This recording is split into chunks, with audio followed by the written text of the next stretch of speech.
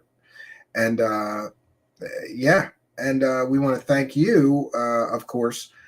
UFO John Doe is always making it rain up in here. You guys are throwing the money in so fast. It's raining up in here. Thank you, UFO John Doe. And thank you for being a member. Thank you for your longtime support of the show. Much, much appreciated. Making it rain up in here.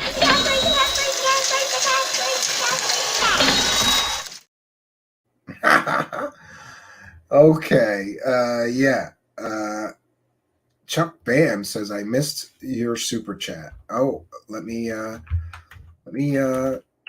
sorry. The live chat was going by so fast tonight that I couldn't even do that. But let me let's see here. Chuck Bam.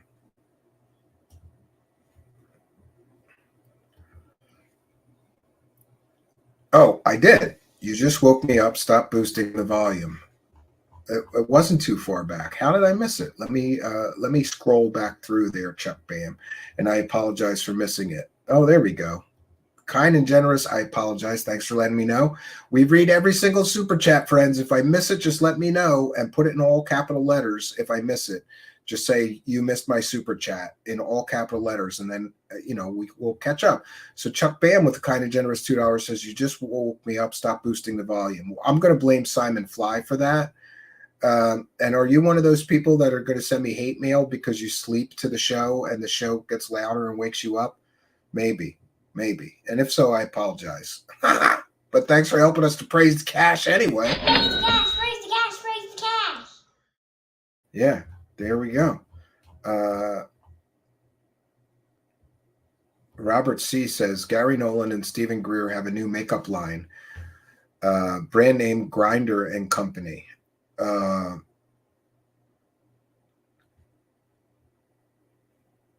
Thin Lizzie Borden says she's sending her Simps free videos for donos anyway. Nothing says credible UFO or alien information source like having an OnlyFans where you will dildo yourself and say people's names for $40. Thin Lizzie Borden. I think it was $40. I don't remember what it costs, right? And the still raging Strange Recon is here. Welcome. Yeah. So questions or comments for me, please put them in all capital letters. I appreciate that. Chuck Bam says no hate from me. Okay, good. Somebody sent me email told me that I have to watch the volumes on my show because they sleep and they fall asleep to the show and then it wakes them up, right? Yeah. Amy Collins says the UFO circus is what grifters and spooks in the big club actually call the UFO community. It's a real term. Yeah, it's not a community. It's a goddamn circus, I love all these disclosure clowns too. Everybody's got a show named Disclosure something, right? What are you disclosing? That you're an idiot? That you're repeating lies from liars? Great job, right? Great job. But that's what sells, Do you still have Jimmy Church tied up in the back of the studio? No, we let him out tonight. I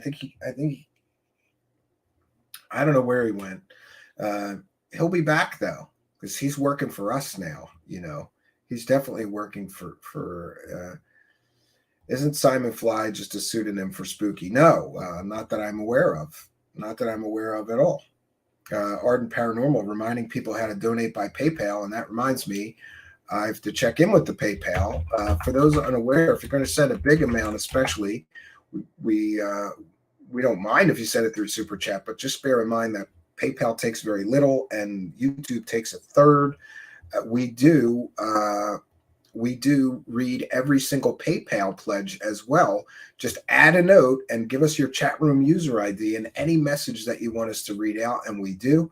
And I'm checking in with the PayPal. Wow, kind and generous $50 PayPal pledge to the show. I'm just going to say from the 5th. 5th, they will know who they are. Occasionally, people send me a PayPal pledge through like their small businesses PayPal account, and it lists the business name, and I don't know that they want me to read that. But they know who they are. Kind and generous benefactor who sent $50 and said, "Hey, Stephen, please accept this small token of appreciation." Well, that's not a small token. That's a big token. And we thank you very much for your kindness, generosity, and support of the show. What a way to praise the cash with a $50 PayPal pledge. Thank you, 5th. Praise the cash, praise the cash, praise the cash.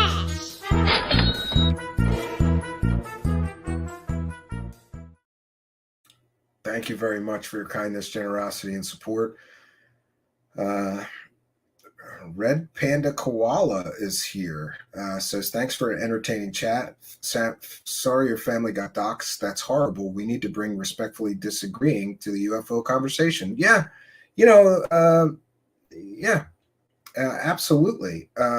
Absolutely do. And we thank you for your kindness, generosity, and support of the show. Thank you, longtime show supporter, Red Panda Koala, helping us to praise the cash, praise the cash, praise the cash. All right, and we'll take some other comments and questions. And then I forgot one segment of the show. We have a few more things to share, so don't go anywhere.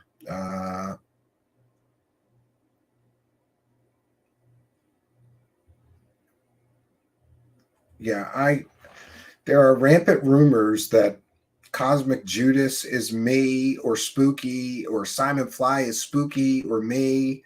No. Well, I can't speak for spooky. I am not either of those people. I am not producing that content. I am asking those people for permission, and they are kindly allowing me to use their creative endeavors and work in our show, and we appreciate them for that. Dawn Richardson says, "Where's the little fellas praise the cash shirt?" Well, I ordered him one. It's not here yet. And when it is here, we're making new bumpers, right? And by the way, Dawn Richardson, I thought about having my son explain that laser pointer thing, because even he knew what it was.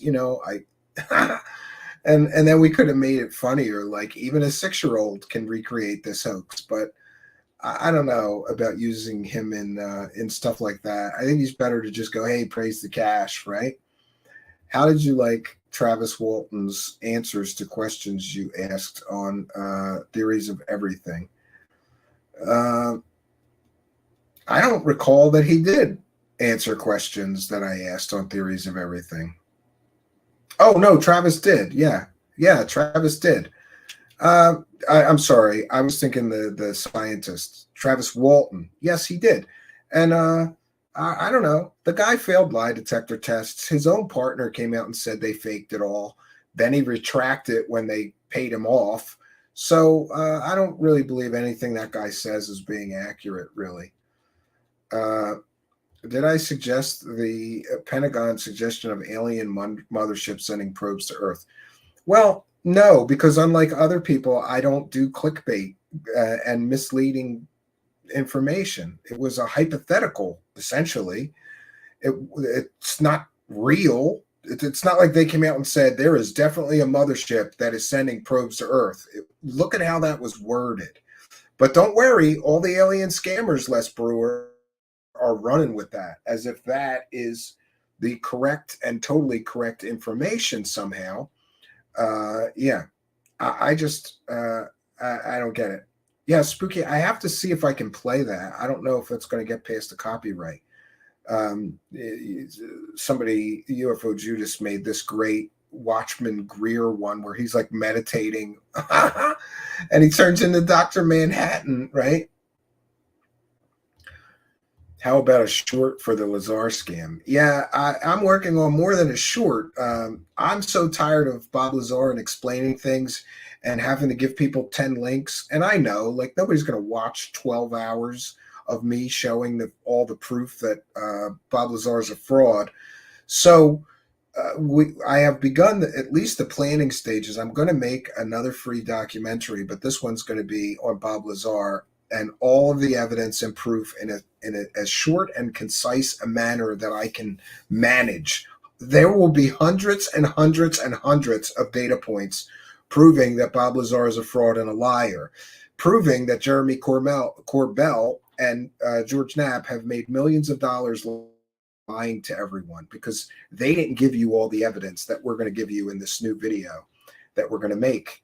I think we're going to call it Bob Lazar, the rest of the story, because Corbell left more than half of the story out, of course, right? I don't trust lie detectors very much. It depends.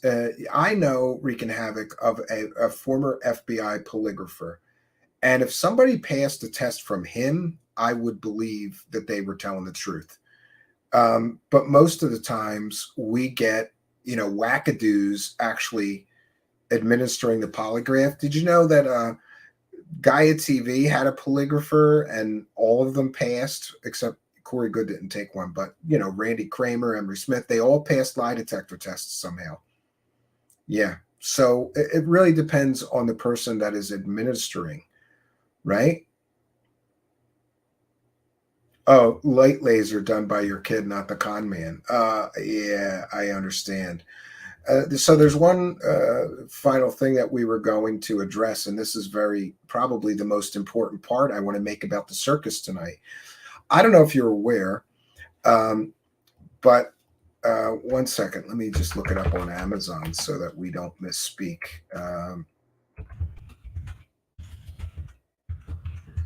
So, these people, they write books and then they do the rounds of all the podcasts. But of course, some of those people won't come here because we will ask real questions. So Chris Bledsoe is out there doing every podcast imaginable. And I saw that UFO podcast interviewed him. I know Dave Scott interviewed him and many, many more. All, I hate to say this, all the UFO circle jerkers are right now interviewing Chris Bledsoe. And for those unaware, Chris Bledsoe makes an incredible amount of claims.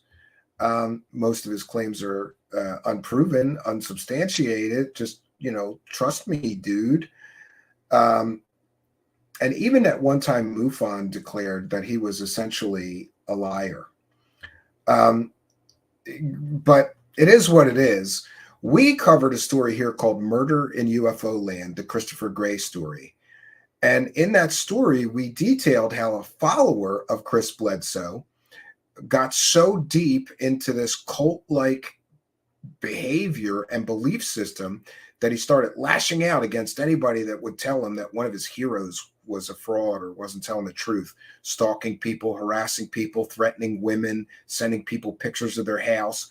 And it all culminated in that person, Christopher Gray, stabbing their father to death and posting a video of him dying on Twitter, and then sending the video of him killing his father to all of these well-known UFO celebrities, and nobody talked about it.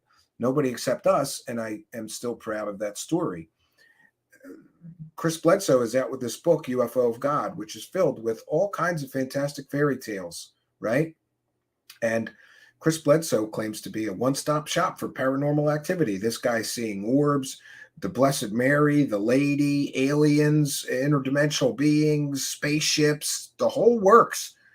But what's interesting is that all these UFO circle jerkers are interviewing him.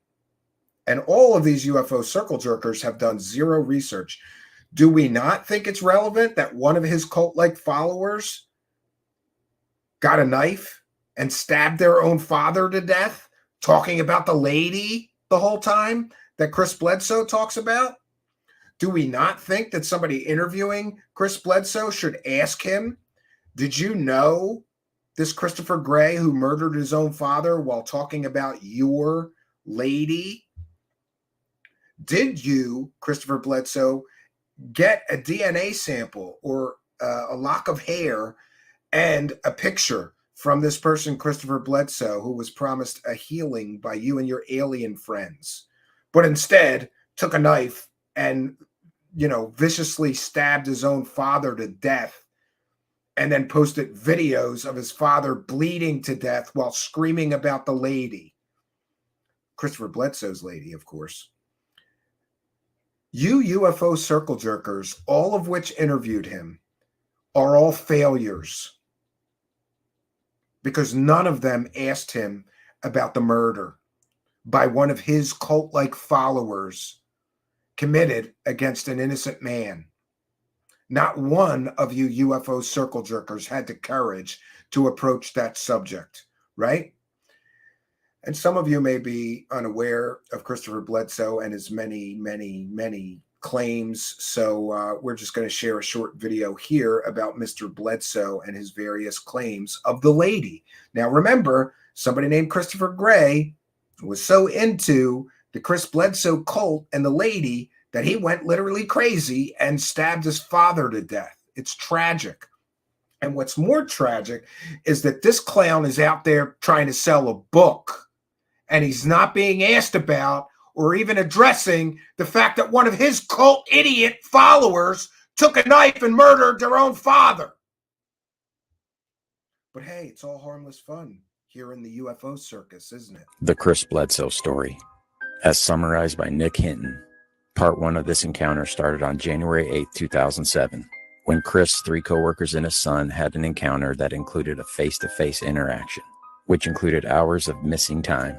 Chris did not want to share his story because he was afraid for his reputation, but he eventually contacted MUFON, who created a documentary about his encounter, and they documented several anomalies, including Chris being healed of Crohn's disease. During hypnotic regression, he spoke about being taken on board the craft, where the occupants informed him that they were here to serve creation. However, the MUFON documentary made them look foolish, and his family was ridiculed by the public. High strangeness continued for the next 5 years, and Chris began to believe that the ETs were angelic. Chris stopped telling his story until 2012 when he met the lady. And this is when his experiences went from creepy to awe-inspiring. Check out my next video or Chris's thread if you want more information about the details of this event. Part 2 of the Chris Bledsoe story by Nick Hinton. Having just met the lady in 2012, high strangeness continued to occur, including objects materializing out of thin air. The lady and these anomalies got the attention of Tom DeLonge, Jim Semivan, and others from the CIA and NASA, and John B. Alexander, who was impressed by Chris's newfound ability to do remote viewing. At this point, Chris found out that the MUFON documentary was actually a hit piece that was orchestrated by people that do not want the spiritual aspect of UFOs being discussed. The higher-ups at NASA take the lady serious and believe she's been appearing to humans for thousands of years, and is here to help humanity transition into the age of Aquarius. She brings a warning that Mother Nature will literally shake us off of her if we are too destructive, and that the wisest path forward is by choosing love over fear. Nick states that he doesn't know if he believes all of it, but he at least knows the phenomenon is real, and that you look at this information presented with an open mind, and recommends that you follow Ryan. Part 2 of the Chris Bledsoe story by Nick Hinton. Yeah, that's enough of that. So, another CIA guy, right? Hanging out with all the CIA guys. Yeah, great. And I heard Red Koala say it's not fair to put all of that on Chris. Here we go. I don't think it's fair to put all of that on Bledsoe. Maybe a point of discussion and caution for the future, but blaming entirely, it may be wrong. Yeah, well, don't you think though that it's relevant that somebody interviewing him asks him about somebody that was screaming about the lady taking a knife and killing people? You don't think that's relevant? None of these interviewers asked Bledsoe about somebody who followed him, I hate to use the term, religiously, and all of his stories religiously, taking a knife and viciously, brutally stabbing his own father to death. I think that's relevant. And you know what?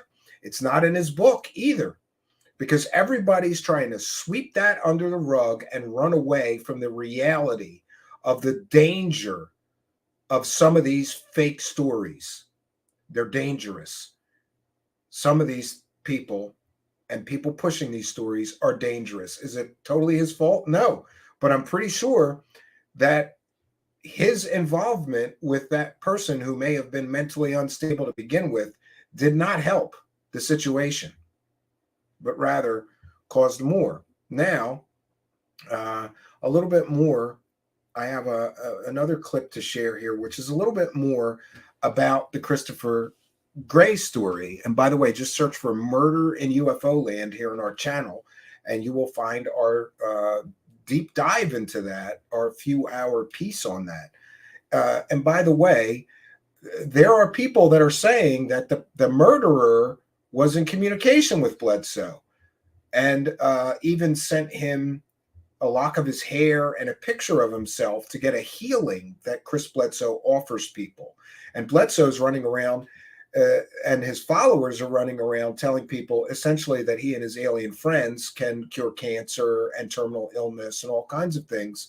I think that's worthy of discussion when you're interviewing a guy. Instead, what the UFO circle jerkers did is avoid that, sweep it under the rug. Don't talk about that because that won't help sell his shitty book. Now, on to the Christopher Gray story and the dangers of some of these people on UFO Twitter who get too wrapped up in these fairy tale huckstering liars and UFO profiteering whores. UFO Twitter. For those unaware, it's a hashtag on Twitter. Christopher Gray was very active there. There he tweeted about aliens, UFOs, and conspiracies. UFO Twitter is a hashtag, but more than that, it's a place where people interested in UFOs and aliens gather from all over the globe. Not coincidentally, it's also a place where all the profiteering hucksters pushing their mostly fake stories, latest monetized videos or podcasts, and expensive conferences full of fake storytellers advertise and promote their wares to the true believers. Always being at the ready with yet another story to sell, another book, another documentary, another expensive online or in-person UFO conference, another monetized video or podcast you can click on. Christopher Gray was one of those true believers. An analysis of his Twitter feed shows he spent all of his time consuming content about UFOs, aliens, and conspiracies. Somewhere along the way, Christopher Gray completely and totally lost his grip on reality. He became completely convinced that the stories being fed to him by these profiteering hucksters were completely true, and it drove him, quite literally, insane. Months before the crime Christopher Gray would become famous for, he committed other crimes, petty crimes against users of UFO Twitter. He began to cyberstalk and harass many people on UFO Twitter, and in one case we obtained evidence for, he sent pictures of a female user's home with many threats against her. Available evidence, including private messages sent to us exclusively, seemed to indicate that Christopher Gray began to lash out and attack anyone who challenged his worldview about aliens and conspiracies. He began to threaten, intimidate, cyberstalk, and harass anyone who would challenge those UFO celebrities bringing him these so-called true stories that he began to believe 100%. Christopher Gray got lost in a delusional fantasy land, spoon-fed to him by selfish, profiteering UFO and alien hucksters. On UFO Twitter, Christopher Gray got lost, too deep down this rabbit hole, too far into the world of aliens and conspiracies. So far, in fact, that it would become his new reality. And this new false reality he believed so strongly in would lead to murder.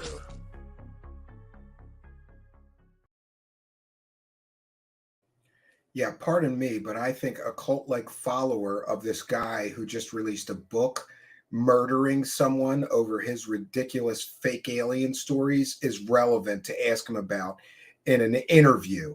And just to be clear, because the circle jerk continues, right? That the media tour circle jerk continues, and also, look, I don't want to really, I don't want to single somebody out, but I've been in the live chat and asked the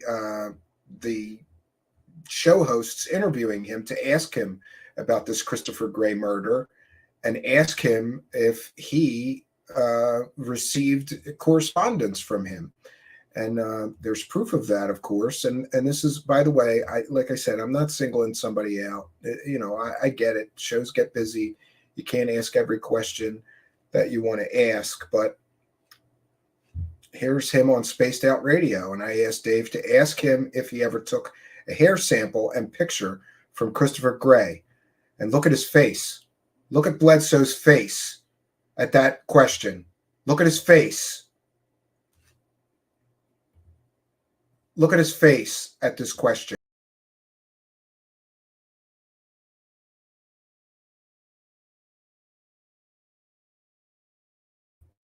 Look at them both reading that question. Nobody wants to answer, right? It's not good for book sales. It's not good if you're trying to sell something that people know that somebody that was too deep into the garbage you're selling went crazy and murdered someone. This is the way of the UFO circle jerkers.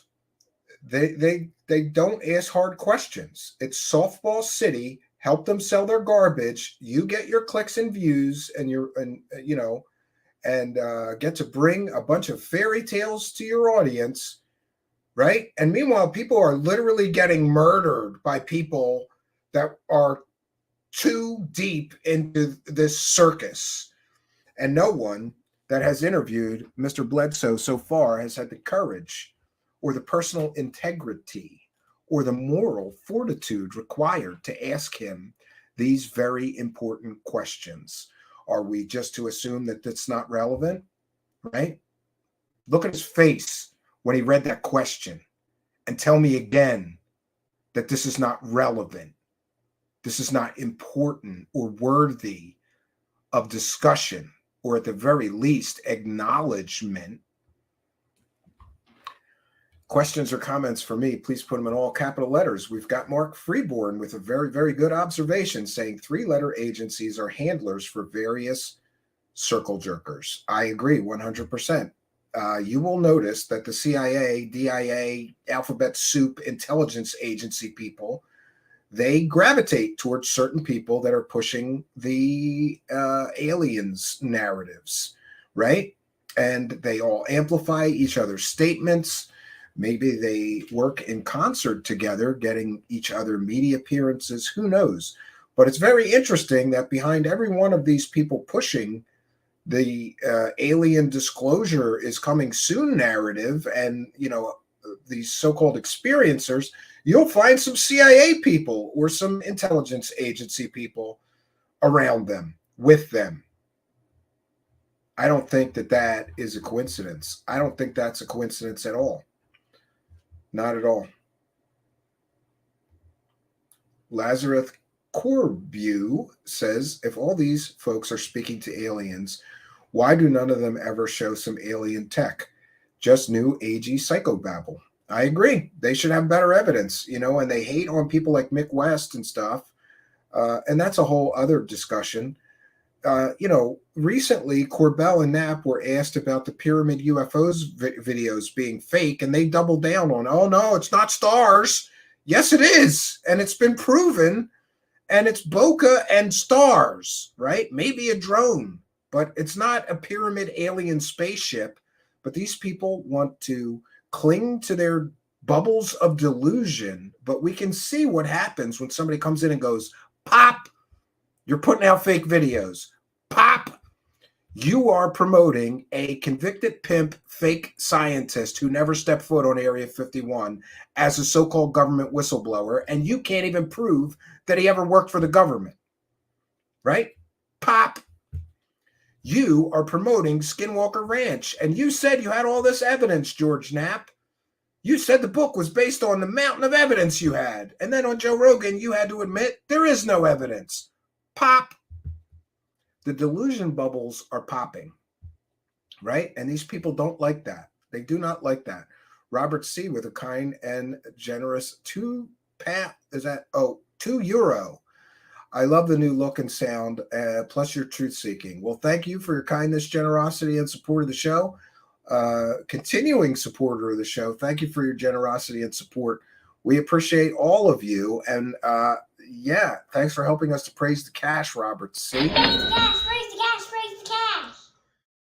And I should say that there's a lot of new things coming. We have this new format for the show, which is going to be a pre-recorded format. I'm going to be doing an interview with somebody, and then we jam in a bunch of extra goodies into the video, a little more polished than our usual live shows, a little more produced. Although tonight was very media rich because we had lots of things to share with you. But this new format is going to be a 1 hour format, and we're going to be doing those in the afternoons. Now there may only be one a week. There may only be one every 2 weeks, because the first one, I said on my Twitter, and I really mean this, I did not enjoy the pre-recorded, the process of making a pre-recorded show. It seemed like just a mountain of work to do the same thing that we could do live, but a little better, if that makes any sense, right? I can't explain it other than that. And also, I said on Twitter, and I mean that for the record, pre-recorded Truthseeker shows are about as much fun to produce as a herpes medication commercial. It's just so tedious. All that editing. It reminded me of doing audio podcasts when I started that were pre-recorded. You have to edit every little thing. And but I'm proud of the first one. We're calling it Truthseekers Reports.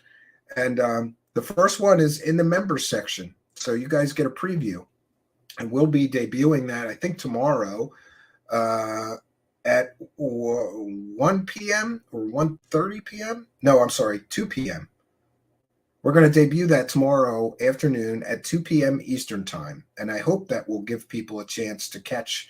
It won't really be live, but we're going to do a premiere, and I will be in the live chat to answer questions, take comments, and thank anybody throwing money at us for the new format.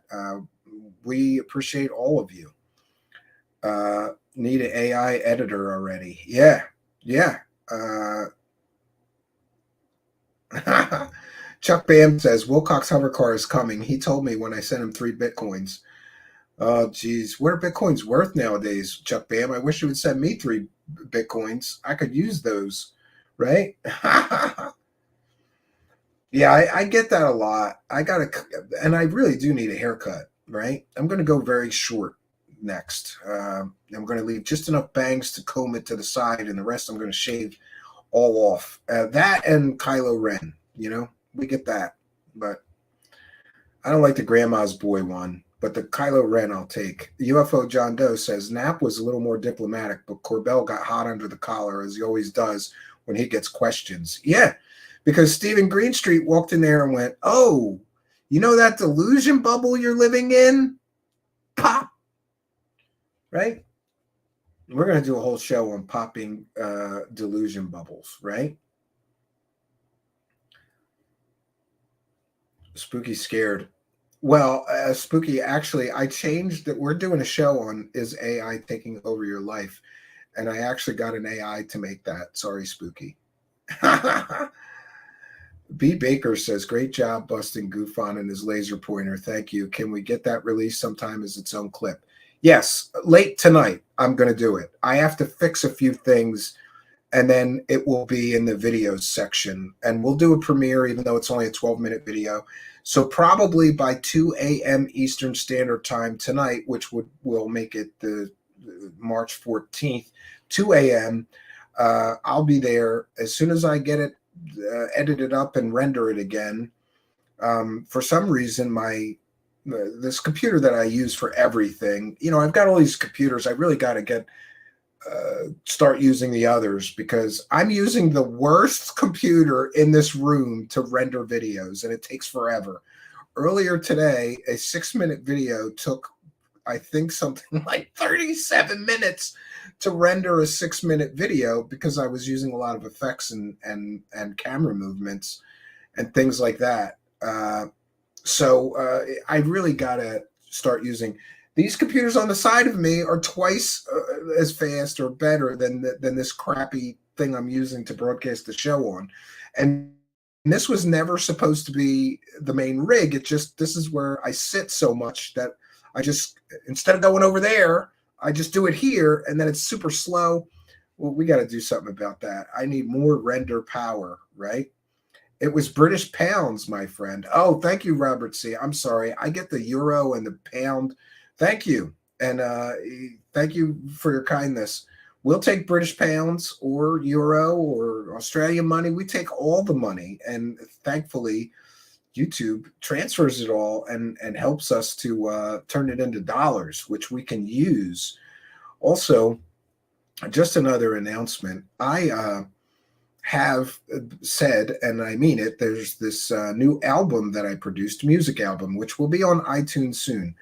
I have to finish the artwork for it, and then that will be on iTunes. But what I decided to do is, it's hard to explain this. Like a lot of musicians, songwriters, I guess, I record a lot of songs. And I once did this super long thing that was just like a personal journey. I didn't mean it as a commercial situation. I called it The Long and Winding Road. It's a 7-hour album of all songs that I wrote and recorded. But anyway, I never released anything from those commercially or as a normal like 10-song or 14-song album. And I started going through those songs and realizing that I should. So to celebrate the release of my first commercial album on iTunes forever, we're going to be releasing 2 albums for free. They'll be on YouTube here soon, but they'll be on Patreon and in the members section. 2 full music albums from me for free. The third one I can't release here for free because it's going to be on iTunes. So it's going to be a lot of releases from us, and I'm proud of that. You know, I was talking to a friend who actually encouraged me to put a few albums together out of that long project that I did. And I want to thank him. He knows who he is. And what he said was, you know, you do these amazing things and then you just kind of move on and do something else. And you should, you know, celebrate that a little bit more. There was some amazing, I think, great songs on that project that we're going to turn into a couple of free albums. And I've sort of structured it that one album is more like rocking and angry and aggressive, and the other one is more of the sort of ballady and reflective and a little more of the sad side. Don't have any more information to share, but that will be coming in the next 2 weeks. All of this will be done. And it's always interesting when I release albums, I feel naked for a while because I write about very personal things and I sing and write songs about very personal things. And then when they come out, you feel that vulnerability. And I was thinking and talking to my friend, and like, I haven't felt that vulnerability in a long, long time. Not on a big scale, you know. I released that big, long project. I think it got 5,000 or 8,000 views, or probably 5,000 or 6,000 views or listens total. Yeah. Where's Trixie? Is she no longer part of the show? Yes, she is. But I was told by somebody, a woman, that it's a bad idea. She considered it looks bad or whatever to play like a big busty chick along with the Cash Clown. So if I use the Cash Clown ones, we don't use the Trixie ones in the same show because people have, somebody complained. But we thank you for your kindness, your generosity, and your support of the show. You're going to have to settle for the cash clown today there, UFO John Doe. Thanks for being a member. Raise the cash, raise the cash, raise the cash. And Stormcrow throwing in $2 Australian for Trixie. We'll bring Trixie back tomorrow then. Yeah. And also UFO John Doe, one of the pieces of music I grabbed from somewhere, we've been using those Trixie bumpers forever. Now they're getting a copyright claim, and I have to identify which one of those bumpers it is and not use that one anymore. Yeah, we'll bring her back though. Thank you for your kindness, generosity, and support too, Stormcrow. $2 Australian, continuing supporter of Truthseekers. Raise the cash, raise the cash, raise the cash. Thank you very much. Did he send another one, or are you just telling me about the one that I just played? No, I think I got it. We're all up to date. I think. Yeah. And we will put that other video, the Orb hoax video, out as a separate video, right? She must be a Karen or a hater. Well, I could see how some people would say, oh, that, they're pre-recorded. It's not like my son's sitting here watching Trixie do her thing or, whatever. But, it is what it is. In order to just, not get hate mail, right?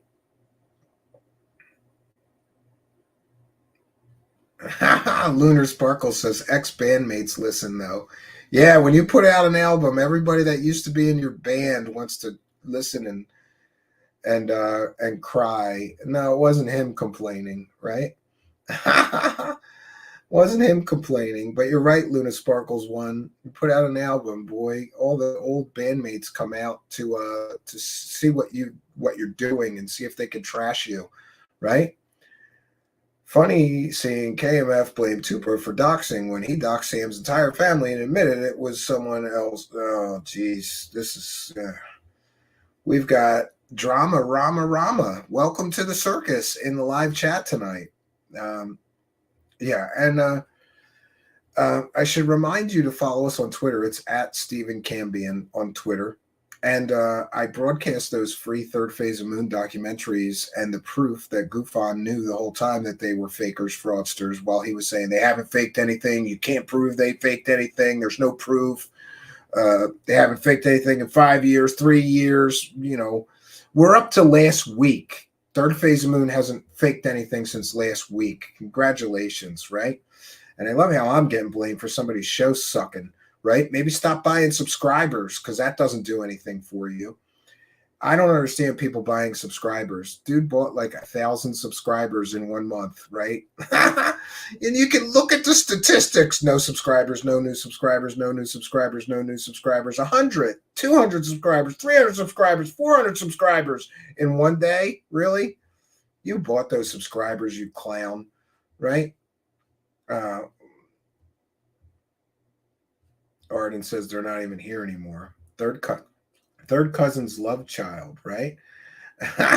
Yeah. And I did forget we had another music video that I was going to share because this one is just it's the circus, man. It is the circus, right?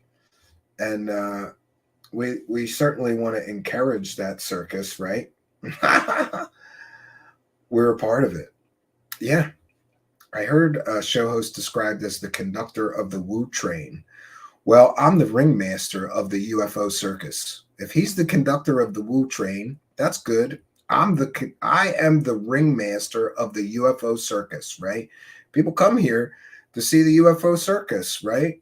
And see things like, I don't know, Third Phase of Moon hoaxing things with a sheet of glass, right?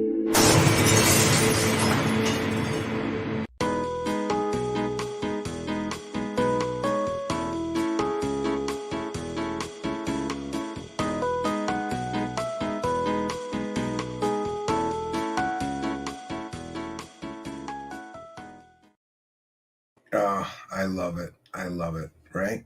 And what a hill, right? Listen, if you got to die on a certain hill, the last hill that you should try to die on is Third Phase of Moon never hoaxed anything.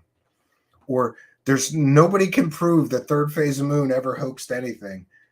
What a hill to die on, right? but I know what it is. Some people think that they're going to jump ahead of everybody else by latching on to a scam channel that's going to feed them subscribers.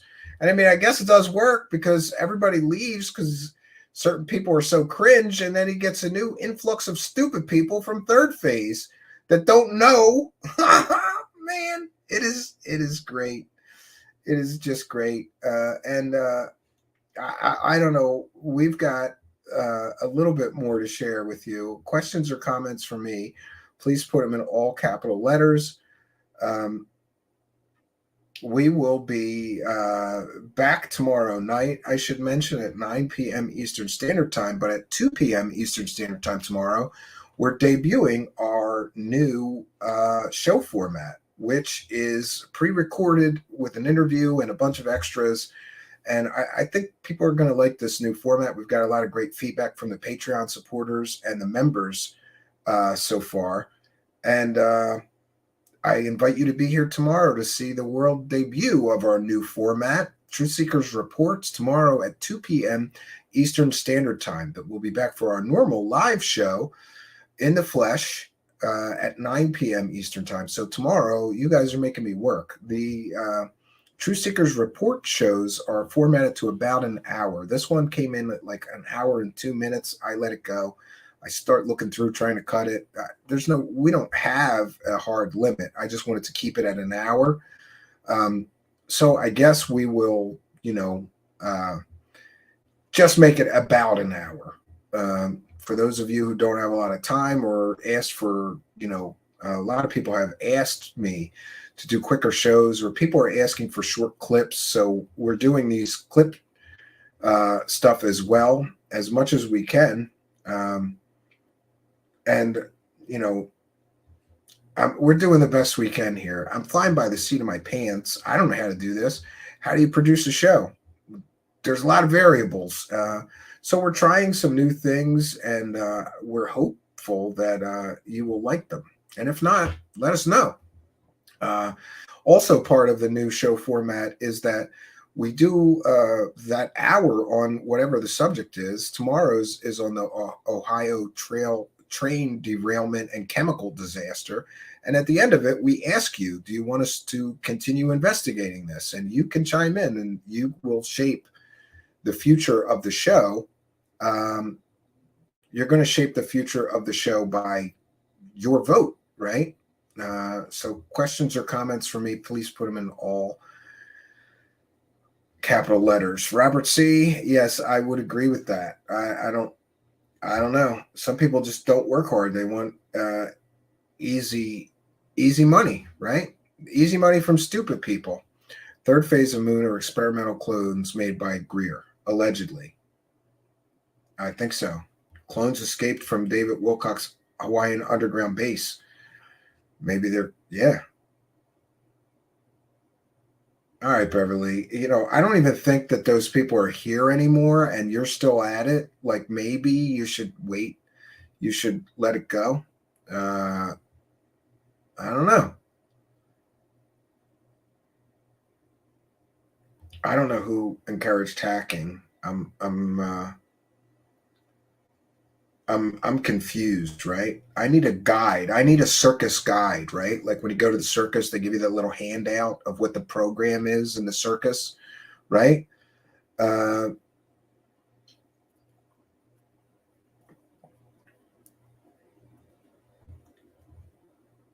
Send in the clowns, says Arden Paranormal. Yeah, that's what I'm saying, right?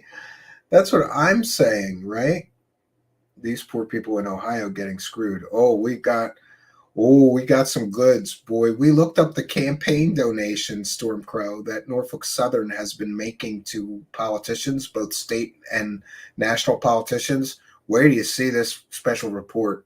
Jeez, it makes them look like it makes the entire way the government is handling this look like they were just all bribed off. So they're not going to do anything to this company that destroyed an entire town's ecosystem, right? 43,000 dead animals, but they're telling people it's safe and there's no health risks. I don't understand how you can live somewhere where 43,000 animals just died, but the government, the EPA, and the corporation that that spilled the chemicals is telling you there's no health risks. It's safe. I just don't understand it. And we talk about it in this show. Yeah, me too, B. Baker. B. Baker commenting that he hasn't seen Caroline in a while. Hope she's okay. Me too. Caroline, if you're listening, maybe she sent a message saying that she's been busy or something. And like a few weeks ago or 2 weeks, maybe a week or two ago. We hope she's good too. So sweet Caroline, we miss you. You should come back to the live chat. Besides, I like it when there's ladies in there, so it's not such a sausage party, right? Don't you want to help us to kill the sausage party, right? Lobbyists again. Yeah, absolutely. Yeah, they did get screwed because of Reaganomics years ago. Yeah. And I don't know how. Oh, I guess we got to add that to the, you're not supposed to be able to put that word in that chat. I guess we don't have that in the filter. And for those unaware, yes, we are filtering the profanity. Try to do it another way. The YouTube algorithm doesn't like everybody in there cursing constantly. Yeah, it punishes us. B. Baker is right. The algorithm punishes us for that. Feel free to put special characters in. Yeah, just change one letter or something so people get your point. Right, but don't. I didn't see him attacking you, Beverly. So I apologize.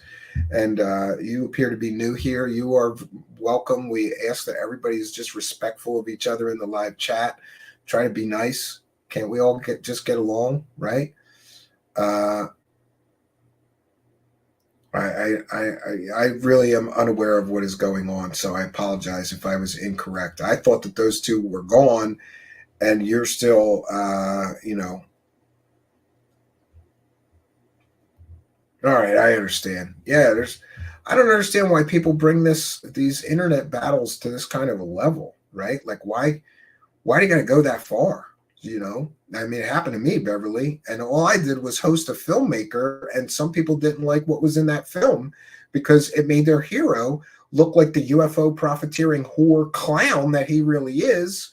And so people got mad at me and started attacking me, my family. It's just absolutely ridiculous, right? Yeah. And, there's another thing that I keep forgetting to do. And that is to remind everyone that there's another and new way to help us and help our show here. And that is because Twitch is owned by Amazon. So if you have an Amazon Prime account, you can go to your Amazon Prime account and link your Twitch account, and then you can give us a couple bucks a month as a subscriber for free. It costs you absolutely nothing. And we appreciate everybody that's doing that, because I like that method because it doesn't require any money, right? You don't need any money. You just need some mouse clicks, and then you're supporting the show for free, right? And 1 second. I think I finally found it. I was looking here. I'm trying to multitask here. I was looking here.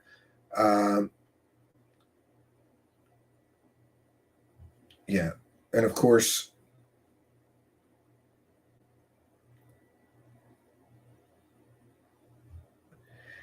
and just in case anybody is not aware, a lot of what we talk about is UFOs.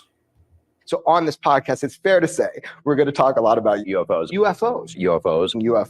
Full-time into UFOs. Over 100 UFOs. The UFO world came to my door. There's UFO sightings and more. Okay, this is really interesting. What is your best piece of evidence that UFOs are real? Show it to me. Show it to me. Put it in my hands. The sexual things that aliens had done. Fuck this. Yeah. This field is a mess. This topic is an absolute disaster. All this shit about UFOs. UFOs may not be extraterrestrial. Hi, my name is Jeremy Corbell. I'm really into this, but I'm not a crazy person. I really want to know the truth. And I've got a few things that I've been doing. The hell was that? UFOs. UFOs every day.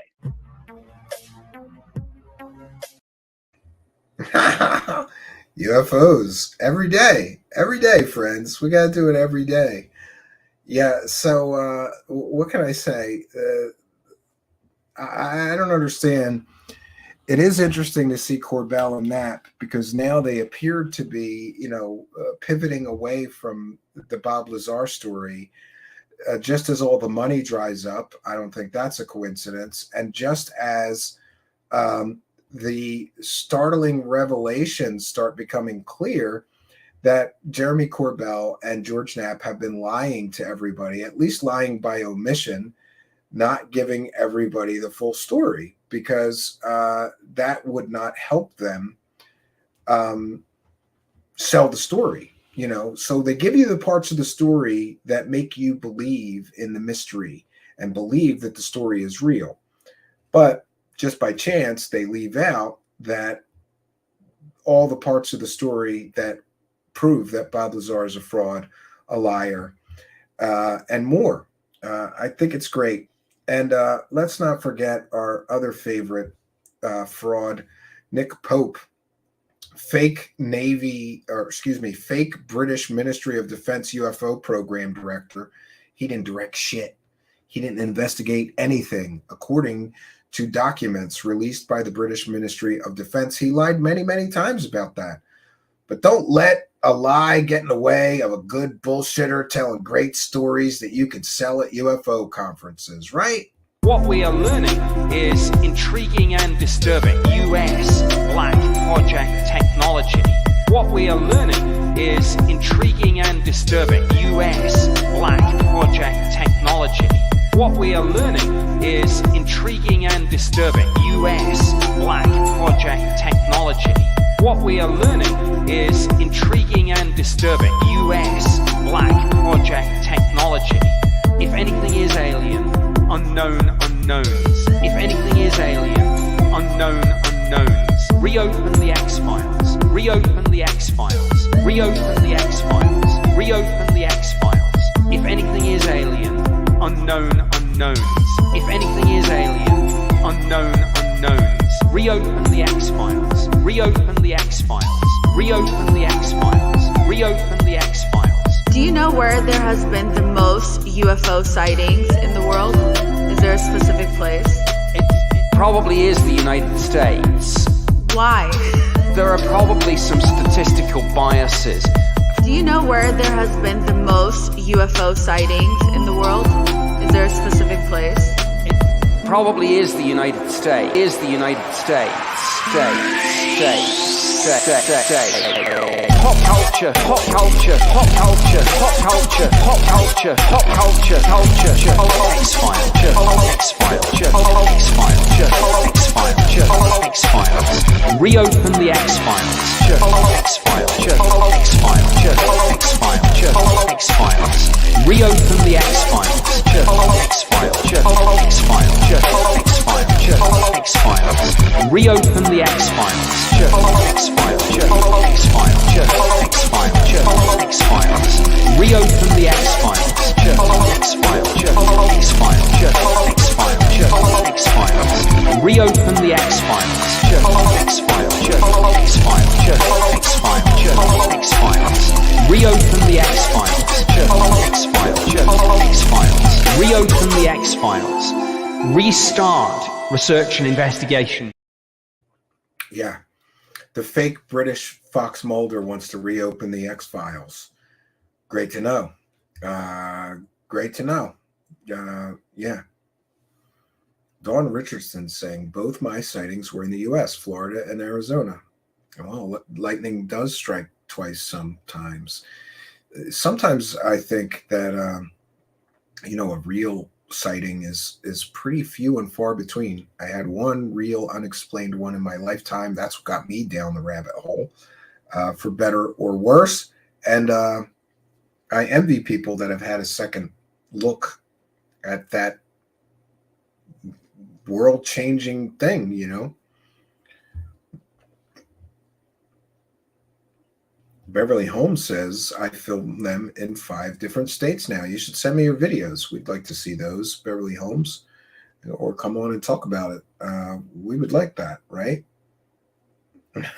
Wreaking Havoc is a stonemason, so he's saying that brickwork is terrible behind him. But thanks for being a member and pointing out that Nick Pope's house has cheap, shitty brickwork, right? Bob Lazar sells autographed drawings of his sports UFO on eBay. Yeah, I'm aware of that. I'm going to buy one. I don't care. Give the clown a little more money, right? I gave him money as a child. I bought those models twice, right? Oh, that's a good idea. I almost missed that. Thank you, UFO John Doe, who says, send them clown shoes autographed by you. Yeah, I was going to send them UFO circle jerker shirts, right? Or trust me, dude shirts, but sending them clown shoes is a good idea. You know what I once did, UFO John Doe? When I was, let's just say there was a rival somebody, and he was talking all kinds of shit on the early internet on me. So I knew somebody who was a delivery driver and delivered things. This is before, probably before Amazon, really. And anyway, I sent him flowers and a card and an anger management kit. And my friend got a friend to go with him, and they they filmed delivering it, and I put it, as I recall, on MySpace, and that shit was funny. Yeah, you got to do what you got to do, or maybe it was Facebook by then. Yeah. But thank you for your kindness, generosity, and support. Always there. UFO John Doe is always there to throw a couple bucks in the hat and help us to praise the cat. Praise the cash, praise the cash, praise the cash. Much, much appreciated. So we have done our due diligence today, and we have brought you as much as the UFO circus as we can. Now, I could do a part 2 of this with all different crazy, weird, ridiculous stuff from the UFO circus, and maybe we'll do that. We'll have a theme once in a while. Instead of covering a specific individual for the whole show and getting so deep, we will just give you a glance into the circus so that you like me may see the ridiculousness of this stuff, right? Beverly Holmes says, saw 2 big orange glowies while deployed, nonstop experiences ever since. And what? I've no idea, but it's something, and it's not meat sacks from another rock. Well, that's interesting. I'd be curious to see what you do believe it is then, right? The only cattle mutilations Pope has experienced is on his visit to Burger King. Oh, well, that's something else, right? At the world. The world of tacky tuck pointed Nick Pope. I love how on the Basement Office they had to change his title from former head of the British UFO program to civil servant. I love it. And he even stopped lying at UFO conferences. They used to advertise him for UFO conferences as having run the British UFO program. They all stopped doing that. There's too many letters from the British government saying he's full of shit. So they had to stop lying to everybody, right? I mean, that's a form of consumer fraud, saying that he ran a program that he didn't. He was a secretary. No harm in being a secretary. I've had one. They're awesome.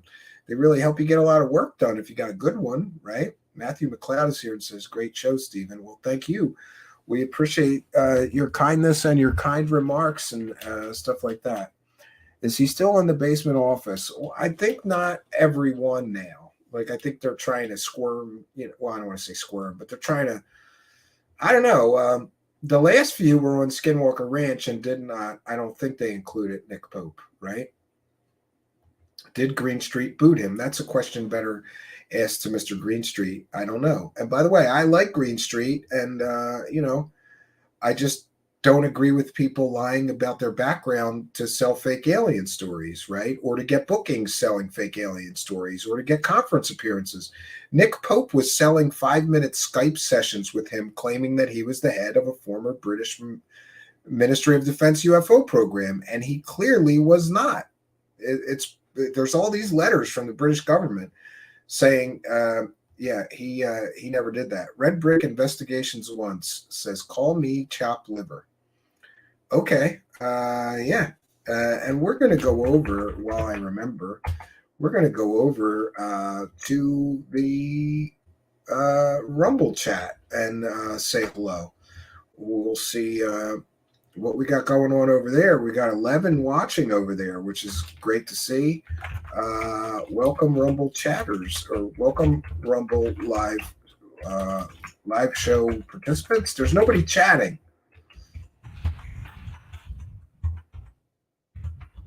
I noticed that about the Rumble live chat. Not a lot of people chatting in there. And now we've got 12 watching over there.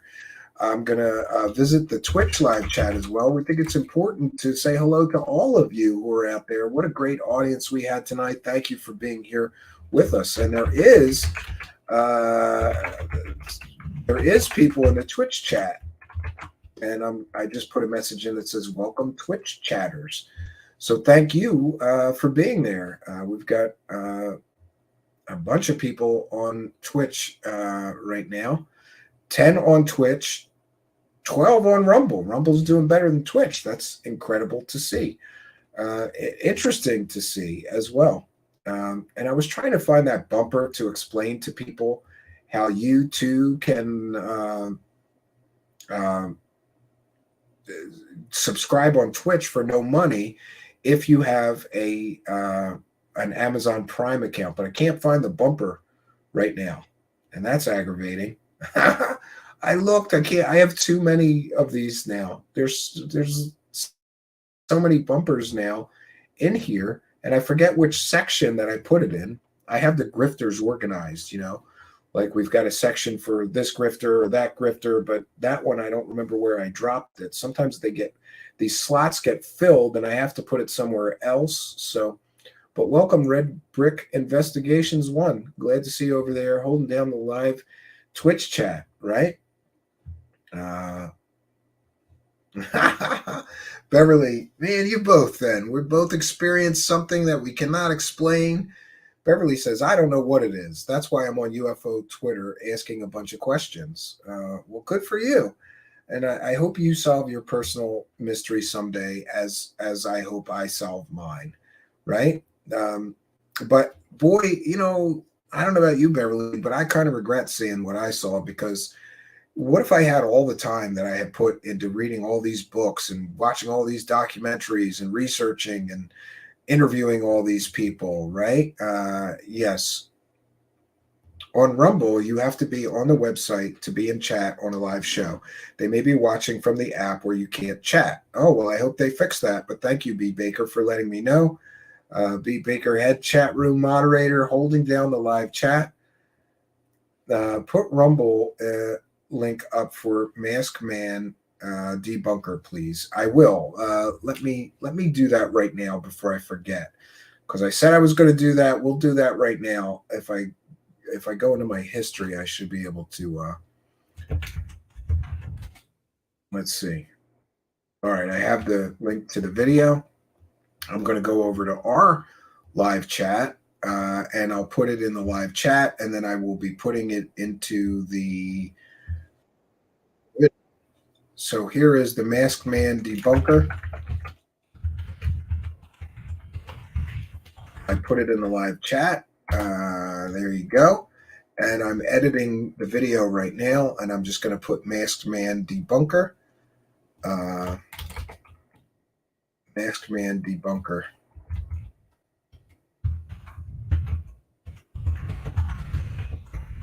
On Rumble. And it'll be in the description of the video, as I promised, so anybody can check that guy out. We're going to see if we can't get him to come here. That'll be pretty wild, right? I just like him because he's so ghetto, and I grew up in a ghetto, so like he reminds me of friends I grew up with. He's like, you nothing, bro. It's just kind of funny. It's a different slant that you're not used to from a debunker, right? And he's all masked up, and he looks like a Crip or a Blood. I think it's great. We need more like that. We need more diversity. We need more people from different walks of life, right? Lunar Sparkles running for lives again. Yeah. Would have preferred a UFO experience versus my paranormal experience, says UFO John Doe. Yeah, I never had anything that I would call paranormal, maybe, with the one possible exception that when my father died, I felt like he was upstairs and I smelled this weird floral smell. And I went up there and I saw a shadow sort of through the hallway or something, but I didn't. It was so quick, and I don't know. I think it was just my mind playing tricks on me and dealing with his death. I don't think it was a genuine, like spirit apparition or anything like that. But other than that, yeah. And thank you for being a member, UFO John Doe.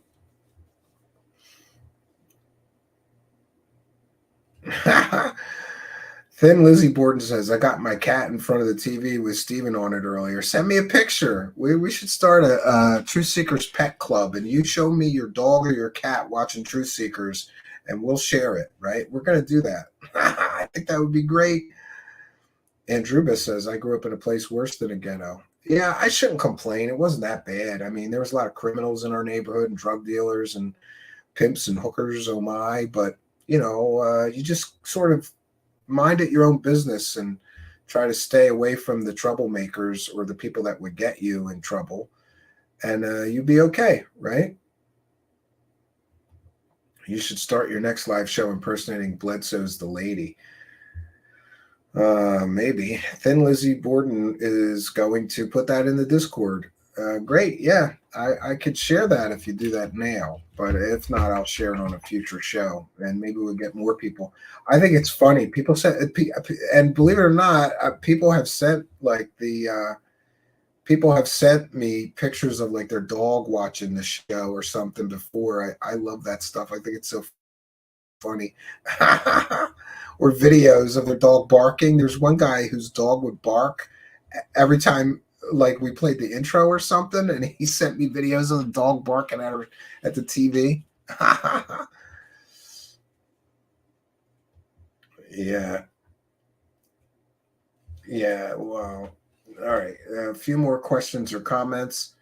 Philly is way worse now than it used to be. You're right, wreaking havoc. I got bad news that one of our neighbors, and they're my friends, I grew up with them, and they still live in my old neighborhood. Their child, who's like 10 years old, got beaten up and jumped really bad by like 10 or 15 kids. And he is the sweetest, nicest kid, and he's sick. He's got a lot of health problems. So I just felt terrible, I'm glad that we got out of there. I have survivor's guilt, though. I feel bad for my friends and family that still live in Philadelphia. It's getting worse and worse out there, friends. Be careful. Keep your loved ones close and your Smith & Wesson even closer, just in case, right?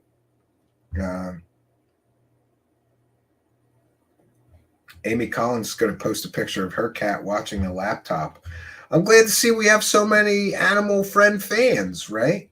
Animals usually love me, right? You ever know that person that like walks into some place with a dog or a cat and the dog or the cat is like all over them? That's me. I don't know why, right? But I've always had a special place in my heart for animals, and taking care of sick animals or nursing animals back to health. Yeah, can we get a bailout for all those that were scammed? Yeah. Dawn Richardson. Well, Philly is blue, but the whole rest of the state is red for the most part. And, well, maybe with the exception of Pittsburgh. Maybe Pittsburgh's blue and Philly is blue, but everybody else in the entire state is red.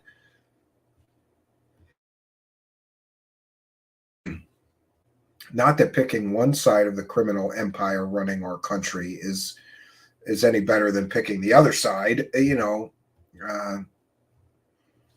I stay out of I try to stay out of politics, especially here, right?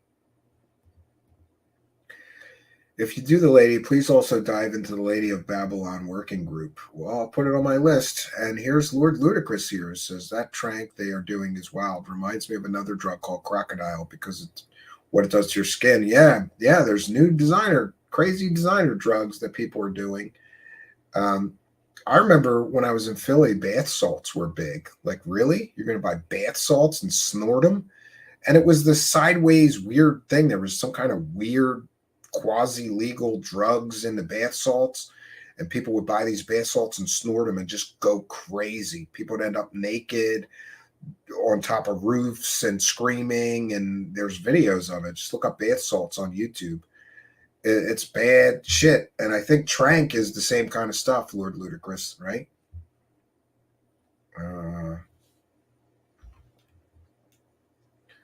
Blue cities seem to be worse. Yeah, probably. I mean, those policies don't do very well, you know. One of the reasons I moved out of the city is because the city was already overrun with heroin addicts and homeless encampments and all this stuff. Then they decided we're going to open safe injection sites because that'll help. And I'm all for harm reduction. Maybe it does help. I don't know. But I didn't want to be living 2 miles or 3 miles from a safe injection site. So we sold our house. I sold my recording studio, and we rolled on out of there. And I have not looked. I have barely been back to the city. I think I went back a few times, and that would only be to visit my mother-in-law. She lives in Philadelphia still, you know. But she was in what used to be a better area than we moved out of, but now her area is getting bad too. It's getting bad out there all over the place. The Truthseekers Discord for great pictures of pets watching Truthseekers. How meta is that? Yeah, that's funny. Oh, look at that. We got our first one there. And yes, please do join our Discord. And you too can hang out in our Discord with the rest of the weirdos. And by the way, I'm one of those weirdos. Look at that. The cat loves me. Look at that. Look at that. That is a cool looking cat. That looks like a tuxedo cat almost, but gray, not black. Cool looking cat.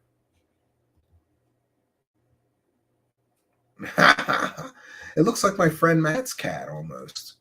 I thought it was my friend Matt's cat at first.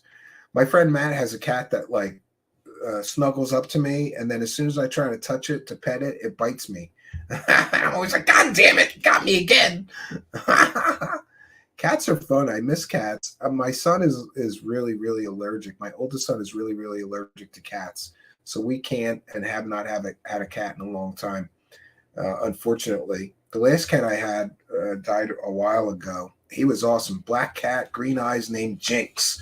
Can't get a better cat than a black cat named Jinx, right? A Norwegian forest cat. Well, that's interesting. And thank you for sharing, Thin Lizzie Borden. Maybe we'll do a slideshow if we get enough of them, right? Yeah. I think that would be a good idea. So listen, we have done our due diligence. We have brought you as much as the UFO circus as I think we can in one shot. But we'll be doing future versions of the UFO circus. And what we're going to do is just collect together all this ridiculous stuff like we shared tonight and bring it all to you and try to laugh about this whole UFO circus. Because the circus continues, friends, and there will be new clowns selling new fake stories. There will be new UFO-tainment to keep you interested and engaged, and hopefully, if the grifters have their way, emptying your wallets to buy more circus tickets. That's what it's about. Let's not mince words. Let's be sure we understand that that's what this is about. It's about a bunch of clowns being sent into a city ahead of the circus to sell the tickets. And boy, we've got an overload of, well, here's what we have an overload of. We have an overload of CIA disinformation people, DIA disinformation people, FBI, DEA, Homeland Security, every alphabet soup agency. There are intelligence agents infiltrating all over the UFO community, and they're all handling the UFO profiteering whores, right? They're all hanging out together. So what we have here is an infestation of gold-digging UFO profiteering whores and an infestation of intelligence assets and agents. I think that alone is worthy of discussion. Why are there so many of them, right? And again, if you take them all out of the equation and remove all of their stories from the discussion and all the people they're promoting, we're not left with very much. I find that very, very interesting. But we have done our due diligence tonight, and I will be back 2 times tomorrow, 2 p.m. Eastern Standard Time. We will be here for the premiere of our new format, Truthseekers Reports. It's a 1-hour pre-recorded, pre-produced, but it's produced pretty well show. It's already available for members and Patreon supporters, but it will debut tomorrow, 2 p.m. Eastern Standard Time. I'll be back 9 p.m. Eastern Standard Time for our usual live shows. No idea which show we're running tomorrow live, but we'll figure that out. And, so with 2 and 2, at 2 a.m. Eastern Time tonight, I'll be debuting that orb hoax video, and I'll be in the live chat. I just have to do a few quick edits, and then I'm going to render it out. But it'll be at 2 a.m. Eastern Standard Time tonight. Then tomorrow at 2 p.m. Eastern Standard Time, we do the premiere of our new Truthseekers Reports. And that is, of course, our new format. We're talking about the Ohio train derailment disaster. And boy, I got a great interview with a local resident that really, I think, brings more into focus what's really going on. You can't listen to the media. You can't listen to those people who are trying to spoon feed you a narrative like there's no health risks there. Because if you talk to the people on the ground, you get an entirely different perspective of what's really happening. And so tomorrow at 2 p.m. Eastern Time, our new format, Truthseekers Reports, what is going on, train derailments, toxic spills, government cover-up, part 2. We have an interview with a local resident. His name is Jason Van Hoos, and I hope you'll be here with us to check out that new sort of show format. And again, we'll be back 9 p.m. So we're 2 a.m., 2 p.m. tomorrow, and 9 p.m. You guys are working me this week, but no place I would rather be than right here with you. I'm going to go and get editing on that so we can make the 2 a.m. Premiere of the orb hoax video. Richie Goofon caught lying to his audience yet again. Yeah. So that's all we got for you for right now, but I'll be back in the live chat at 2 a.m. Eastern Standard Time and 2 p.m. tomorrow Eastern Standard Time, and be back live and in the flesh 9 p.m. Eastern Standard Time tomorrow night. We're going to try to push out a little bit more content and see what happens this week. Got our foot on the gas, feeling good about it, and I hope you are too. So that's all we got for you, friends. Until next time, my name is Stephen Cambion. Thanks for joining me on the UFO Circus. And I hope you will join us again, because the circus goes on, friends. So until next time, my name is Stephen Cambion. Good night, and God bless all of you.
I hope this girl has a thick skin. I reached out to her. I hope this girl has a thick skin. I reached out to her. I hope this girl has a thick skin. I reached out to her. I hope this girl has a thick skin. I reached out to her. I hope she checked me out. I hope she checked me out. I hope she checked me out. I hope she checked me out. Good Nazis are separated from the negative Nazis.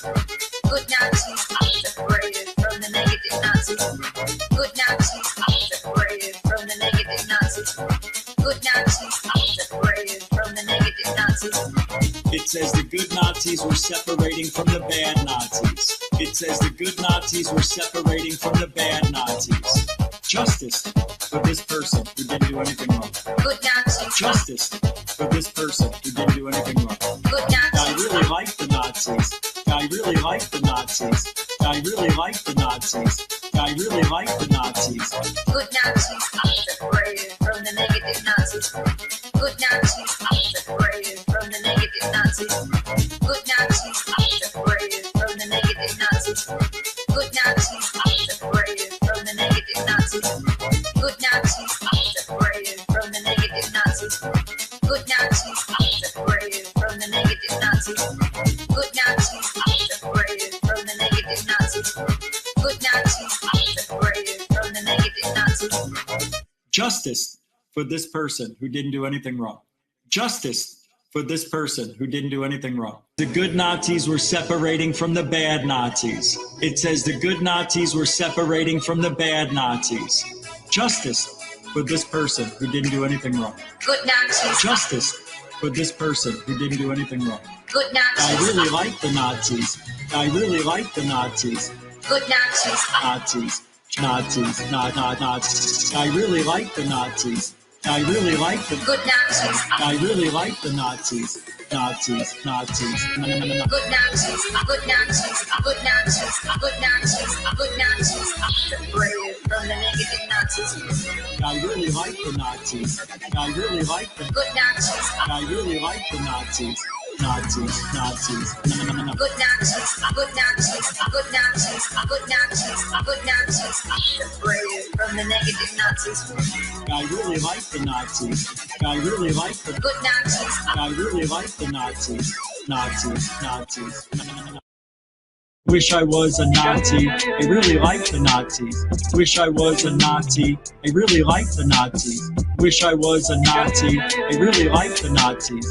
Wish I was a Nazi. I really like the Nazis. Wish I was a Nazi. I really like the Nazis. Wish I was a Nazi. I really like the Nazis. Wish I was a Nazi. I really like the Nazis. Wish I was a Nazi. I really like the Nazis. Wish I was a Nazi. I really like the Nazis. Wish I was a Nazi. I really like the Nazis. Wish I was a Nazi. I really like the Nazis. Wish I was a Nazi. I really like the Nazis. Wish I was a Nazi. I really like the Nazis. Wish I was a Nazi. I really like the Nazis. Wish I was a Nazi. I really like the Nazis. Wish I was a Nazi. I really like the Nazis.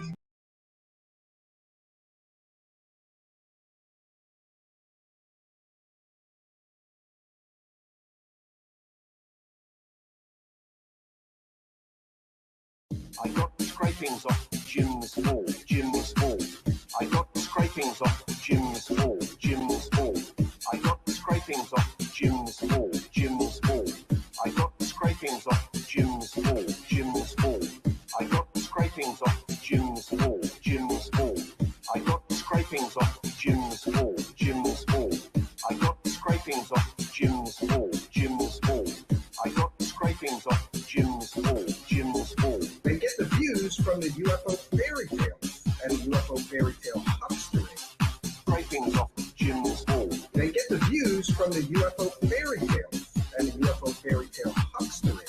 Scrapings off Jim's wall. This UFO circle jerk. This UFO circle jerk. This UFO circle jerk. This UFO circle jerk. This UFO circle jerk. This UFO circle jerk. This UFO circle jerk. This UFO circle jerk. I got scrapings off Jim's wall, Jim's wall. I got scrapings off Jim's hall. Jim's hall.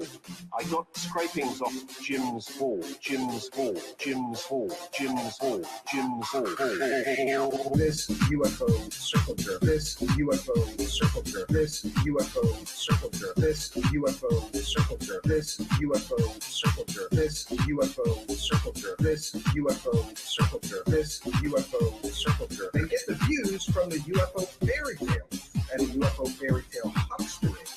Scrapings off Jim's hall. They get the views from the UFO